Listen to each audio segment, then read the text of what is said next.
Edo State Governor Godwin Obaseki and his deputy Philip Shuaibu, alongside some of the members of the APC in Edo State today, says bye-bye to the APC. But the governor says he's not decided on which party to move to just yet. And the Lagos State government has announced the immediate suspension of the planned reopening of religious houses and places of worship in the state.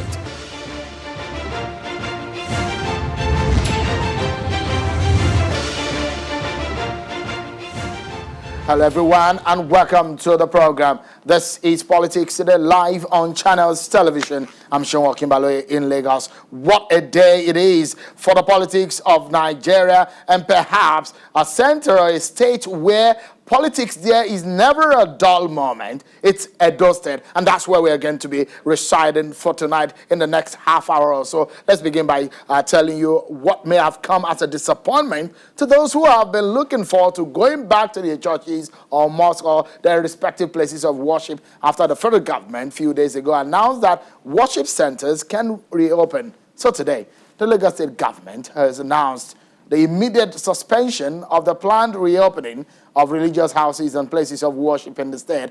Governor Babajide Sanwo-Olu will announce this at a briefing today, explaining that the decision was taken in line with the ongoing evaluation of evolving scenarios regarding the cause of the infection in the state.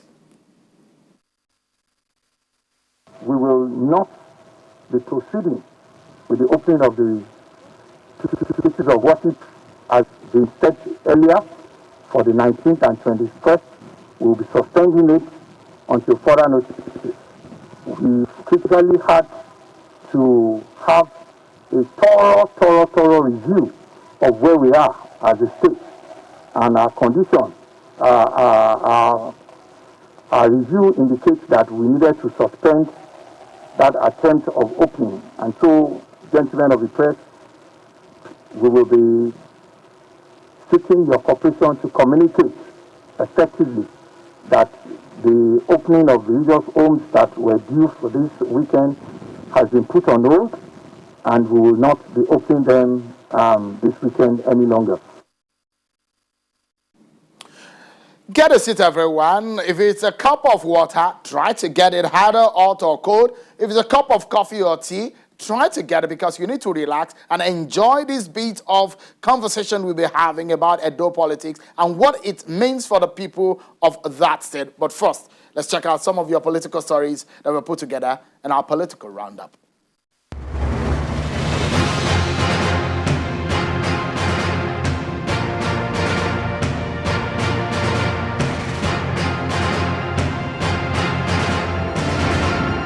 The appeal court in Benin City today heard the case on the Edo APC governorship primaries. At the commencement of sitting, there were two motions for consideration regarding the matter brought before the three-man appellate justices led by Justice Morenike Ogunwuji. The first was for an order for an accelerated hearing of the substantive suit, which the court adjourned till tomorrow to enable the appellant's counsel properly file his application. The second bordered on the issue of jurisdiction of the Federal High Court to entertain the suit challenging the direct mode of primaries by the APC, and also seeking a stay of execution of the ruling of the High Court, which directed that the status quo be maintained pending the determination of the main suit. The suit was filed by two APC members, Mr. Kenneth Asekome and Matthew Idorokanwe, seeking to stop the APC from going ahead with its proposed direct primaries for the Edo governorship election. After adjourning the first application to enable proper filing, the court commenced hearing of the argument on the issue of jurisdiction and stay of execution. A five-man panel of the Supreme Court is set to hear the appeal filed by Mr. Timi Alaibe challenging the election of Senator Doye Diri as the governor of Bayelsa State. The panel, presided over by the Chief Justice of Nigeria, Justice Ibrahim Mohammed, asked the applicant to regularize his processes, having withdrawn to two applications pending before the court. The Apex Court also fixed the 23rd of June 2020 for hearing in the appeal filed by Mr. Abubakar Ibrahim, challenging the candidacy of Mr. Musa Wada as the People's Democratic Party governorship candidate in the 2019 Kogi State governorship election.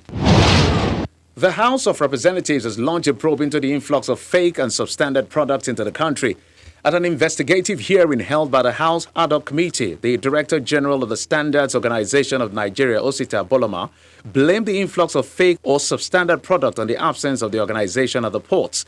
It says this is largely responsible for collapsed building in the country.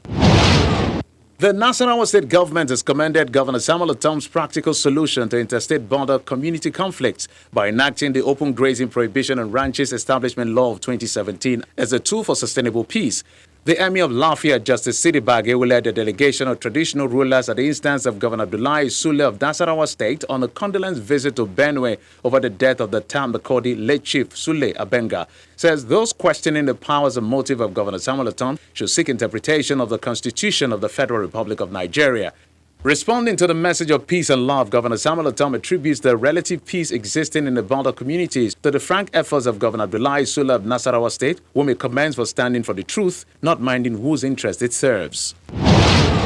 The Imo State House of Assembly has been shut down for the next 2 weeks following the announcement that the lawmaker has tested positive to the coronavirus disease. The chairman of the COVID-19 task force in Imo State, Professor Maurice Iwu, disclosed this while briefing newsmen in Owerri, the state capital. He said samples of all other lawmakers and their aides have been taken to the laboratory for testing to be able to ascertain the number of people who might have come in contact with the lawmaker who tested positive.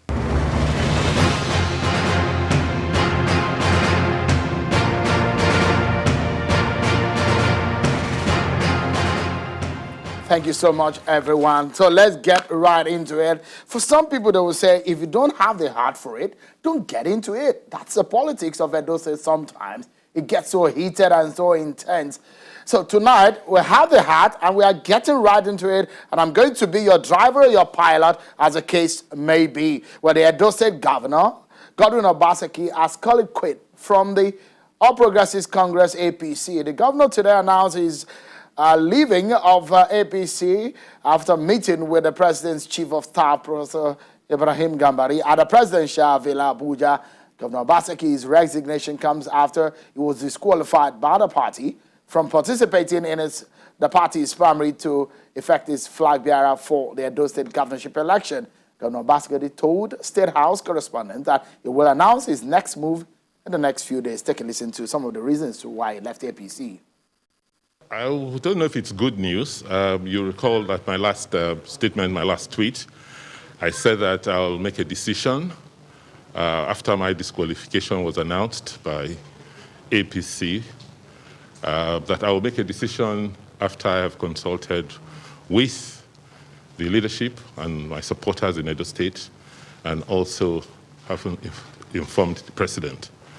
I'm just here today to inform you that I have now decided formally to resign my membership of the All Progressive Congress. Having done that, I will now announce in the next few days my specific line of action and what platform I will be contesting the gubernatorial elections. The action did not stop there. The top striker there, Obaseki, Governor Godwin Obaseki, left the APC, but his deputy striker, the deputy governor, back at home in Benin City, the Edo State capital, says that he's also leaving the party, alongside with some other elected members of the party. They follow the steps of the governor as they announce their exit from the APC. But this is another interesting dimension to the whole thing. Now, the governor has come out in a statement today to say that he's not yet decided on his final destination. He said, Edo people's interest will be paramount in the decision that he will make. He said he has not decided on which political party he will be moving to just yet. We'll give you details of that in a moment, everyone. But let's get talking. I have joining me a special advisor to the governor on public affairs, Mr. Andrew Adaze Mwanta is here with me in the Lagos studio. Thank you so much for joining me tonight. Yeah, thank you for having me, Sean. Good evening, Nigerians. And from our Abuja studio is an APC chieftain and a former lawmaker, Honorable Cletus Obun. Thank you so much, Honorable Obun, for your time tonight on the program. Let's begin the conversation. For your principal, it does look like a very brave move to leave the APC. How consequential do you think this is, considering its chances? Thank you so much, Sean, for that question. It's very clear that there's a time you have to take a decision, and there's no better time than now. A sitting governor disqualified by the chairman of the national party, APC, Was naturally. it the chairman that disqualified him? Of or course, the screening panel? he had a script. He gave the script to the screening panel, And first and foremost, he was not even supposed to appoint that committee. It is very clear from the APC constitution. Article 19.3 says it is the duty of NEC, subject to the ratification of the Board of Trustees. Oshiomhole refused to operate with the Board of Trustees. He operates as a sole administrator. He appointed virtually the members of NEC, Ajimobi, Issa Onilu, just name them. When you have a party where one man decides everything, that is not democracy. And the sad part of it was that it was on a day Nigeria will be celebrating Democracy Day for the very first time on June 12th. He took that decision as against the provisions of the 1999 Constitution. Section 177D is very clear on what it takes to become governor of a state. This was the same man that was screened by the APC. He contested the election in 2016 and he won convincingly. But because Oshiomhole wants to run Edo State as a private business, he wants to run the APC as his fiefdom, he chose not to allow the governor to participate in the primaries. And though people in the diaspora and back at home have said it clearly, that wherever the governor goes, they go. And that is the beauty of democracy. Government of the people, for the people, and by the people. It was Abraham Lincoln that said this in his Gettysburg Address. All right. Let me get Honorable Obun. Honorable Obun, what is your take on the exit of Governor Obaseki from the APC? Is it a very big blow for your party? Well, let me make this point very clear. I am not here this evening to discuss what led to the disqualification of Obaseki from by the screening committee. What I will rather focus on is the consequences of this political holocaust. In all holocaust, whether it is military or political, they are only survivors. There are no winners. That is the benchmark of what all kinds of wars of this nature will end up with. At the end of the day, by the time the election of 2020 takes place in September or November, you are going to get a situation in which APC will either be celebrating or be fatally wounded in Edo State. Whether Obaseki returns as governor or does not return, it has implications, not just for the political parties, but for the psyche and the democratic principles that Edo State represents. What people don't know about Edo is its historical place in Nigeria. It was the first state to be created out of a referendum. It was the first state to be created out of Western region as by referendum, by a democratic process. So democracy has been at the root of it. Resistance has been at the root of Edo State. And when Adams came in 2008 and then fought for over nearly 3 years, 2007, and fought for nearly 3 years to be able to get his mandate, he was only repeating history. And Edo is known for that kind of history. So for me, what it implies for Edo people is that they are again on the threshold of history. And I think their management or mismanagement of what is going to happen as a result of what happened today by the defection of a sitting governor, it is nothing new in Nigerian history. Why it is different and generating this type of tension, it is because it is Edo and Edo for sure. For sure, we are going to be seeing a lot of political rigmarole and a lot of acrobatics, political acrobatics. Every person that is involved in this entire saga, in this entire drama, is going to be on tenterhooks, because for me and for Nigerians, Honorable Obun, the result of the election will show. Honorable Obun, this is a very drastic move. A governor, sitting governor, and its deputy, and some members of the House of Assembly are already moving out of your party. Could you tell us, is this a big blow for your party? Not a big blow. On the contrary, I have said to you, it happened it has happened before to APC. In the case of Lagos State, the governor did not move when he was denied a second term. But when Otom in Benue State discovered he was going to have, he moved to PDP and won. And it has happened in other places where the governor moved like that and didn't win, and several other such examples. What we are saying here for Edo State is that APC, in the first place, will be losing a sitting governor. That is history. We'll be losing a sitting governor to an opposition party. It is not the first. But I'm saying the consequences are not going to be as tragic as people are suspecting it to be, because the political permutations and calculations and evidence on ground based on the last election. We did election in 2019. It's just barely a year ago. And the results from where the governor comes from show that the impact and the Edo people we are talking about. Those who are contesting against him are Bini people like him, from Oredo like him, for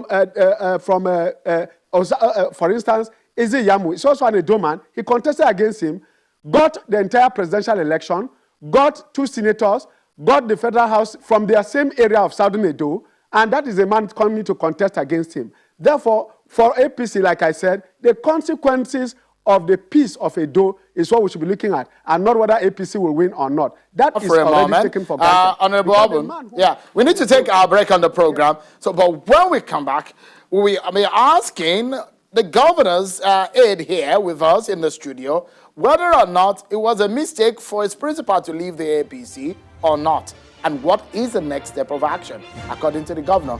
We dissect all of that after this break, everyone. Join us again. Welcome back, everyone. That man right there, the governor of Edo State, Godwin Obaseki, said his bye-byes to the APC family. And today we're looking at the implication. So tonight I have Mr. Andrew Adaze Mwanta. He's a special advisor to the governor of Edo State on public affairs. Thank you so much for talking to us tonight. And from our Abuja studio is an APC chieftain and a former lawmaker, Honorable Cletus Obun. Thank you, Honorable Obun, for your time tonight. Let me get back to you, Mr. Mwanta. For your principal, is this a big mistake for him? Is it? It is not.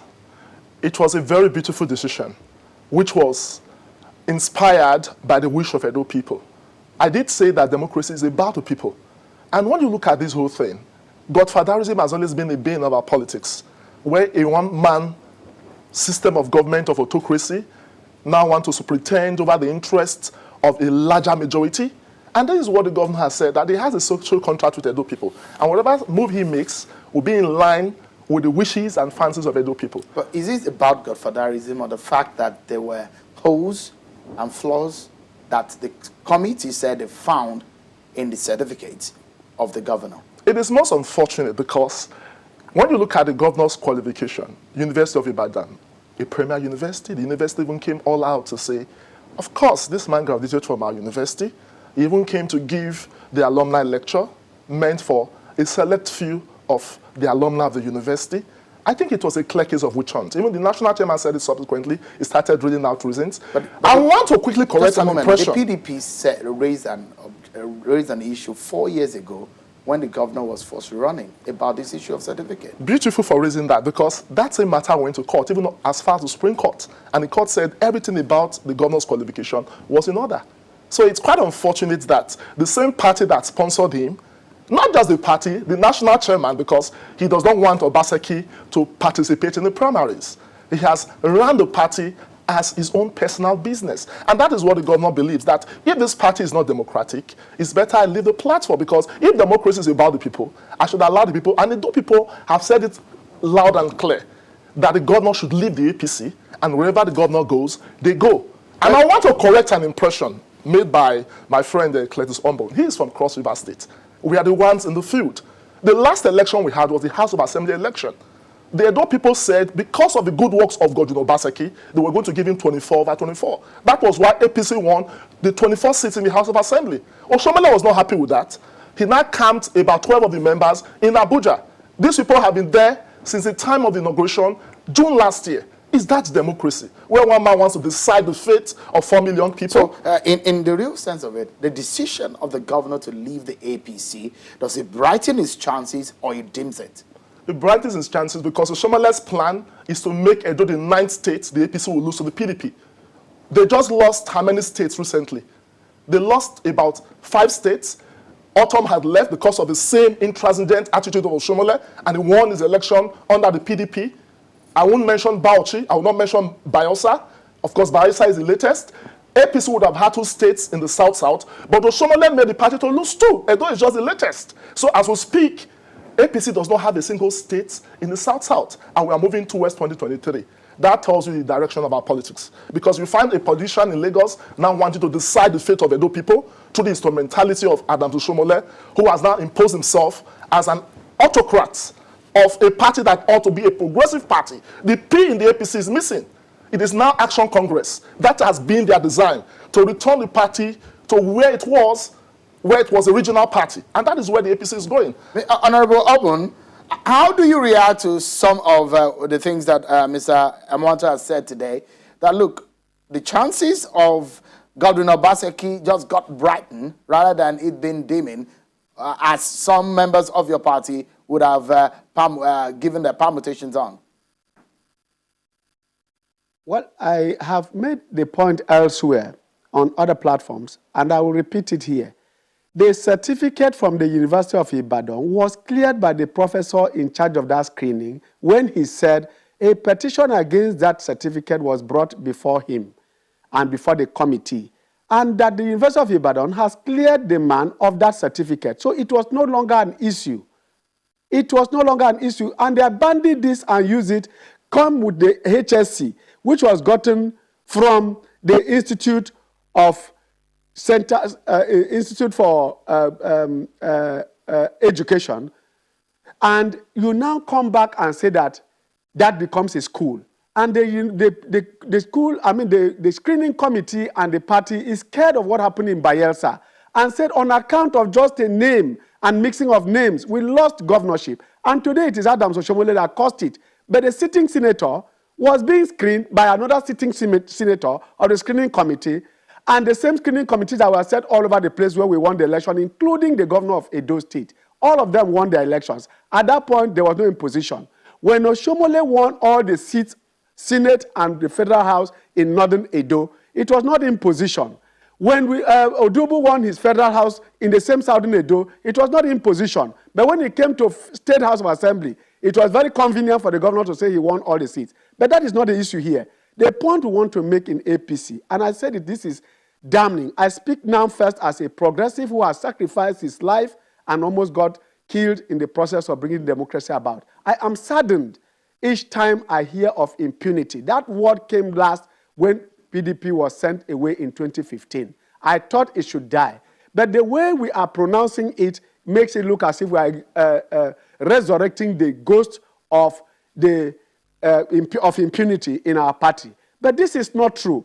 In the run-up to the 2019 election, the party was in such a tattered state, unknown to people. Before we went for the National Convention to elect Adams Oshomole as national chairman, 22 states had done their state congress, out of 36, had done their state congresses and were in court.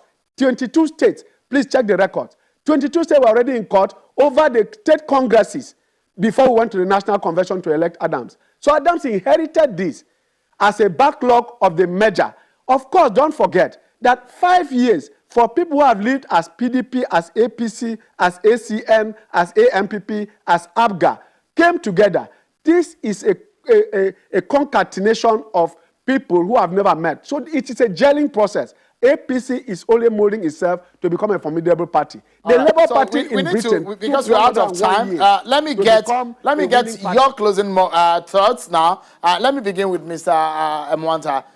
Going forward right now, it's not going to be a usual game or a usual situation because your principal has now left the APC. So which party do you think could be best for him? He has said this, and I will not want to drag it, that in the coming days he will inform Nigerians of a new political platform, because the name Godwin Obaseki is a movement. He's not essentially so even if he doesn't go to the but it's going to PDP, be a movement team. So are you saying that if he doesn't even go to PDP, he has a chance? He has a very clear chance because he has a social contract with Edo people, and the Edo people have said they want him for another 4 years. If it's a PDP, fine, because the PDP is a very formidable force, and Edo people will join forces behind the governor to ensure he continues his good work. He has touched virtually all the sectors, and that is why Edo people want him back. So do you think he can win under PDP? He's going to win with more than 90%. And I assure Edo people and Nigerians that Godwin Obaseki will stay the course till the end. Because Edo people want him back as their governor. All right. So let's get your 30 seconds, Honorable Obon. Should Obaseki go to the PDP, for example, is your party at a risk of losing the election? Well, if he goes to PDP, it will be a welcome development for the party, and I do not think that this is a platform or a forum for me to discuss electoral strategy of my party.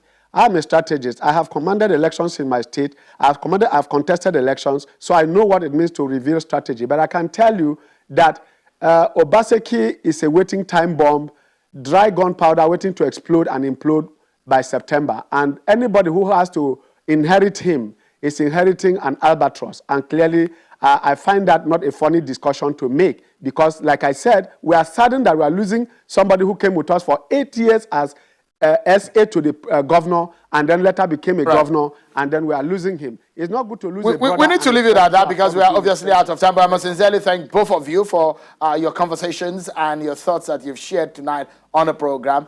Mr. Andrew Adaze Mwanta, the special advisor to the governor on public affairs in Edo, said, thank you for coming tonight. And a chieftain of the APC and a former lawmaker, Honorable Cletus Obun, thank you so much for your thoughts tonight.